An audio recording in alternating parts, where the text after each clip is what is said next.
હું અને તમે જ્યારે શાળામાં ભણતા હતા ત્યારે આપણને સૌથી વધારે ગમતો શિક્ષક એ વ્યાયામનો શિક્ષક એ પીટી ટીચર. ત્યારે પીટી હતા, હવે વ્યાયામ થઈ ગયા છે. એ પીટી ટીચરો આપણને સૌથી વધારે ગમતા.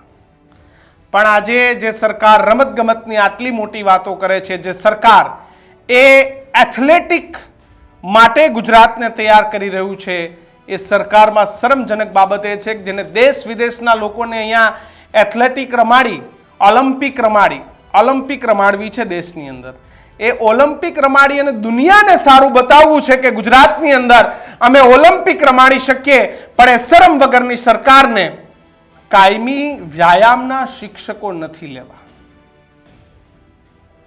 એ સરકારને ઓલિમ્પિકમાં કરોડોનો ખર્ચો કરવો છે, અબજોની જમીનો ખરીદવી છે, પણ આ જ સરકારને જ્યારે કાયમી વ્યાયામ શિક્ષકો ભરતી કરવાની વાત આવે તો એ સરકારને એમાં પૈસા નથી ખર્ચવા.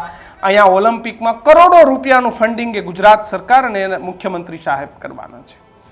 હર્ષ સંઘવી સાહેબ એ રાજ્યના રમતગમતના મંત્રી છે, પણ એ હર્ષ સંઘવી સાહેબ દ્રશ્યો જોઈ લો કે એમની જ પોલીસ, કારણ કે ગૃહના પણ મંત્રી છે, એમની જ પોલીસ એમના જ વિભાગમાં જ્યારે કોઈ કાયમી શિક્ષક વ્યાયામની માંગ કરવા આવે છે તો એના દ્રશ્યો જોઈ લો. કે આ જ પોલીસ છે કે જે પોતાના પગાર માટે, પોતાના પગાર વધારા માટે બેલણ અને થાળીઓ લઈ અને પોલીસ લાઇનની બહાર વગાડતી હતી, અને ત્યાં જ જે પીઆઈ અને પીએસઆઈની જે ડ્યુટી હતી એ રોકવા માટેની એ શાંતિથી ઊભા જોતા હતા.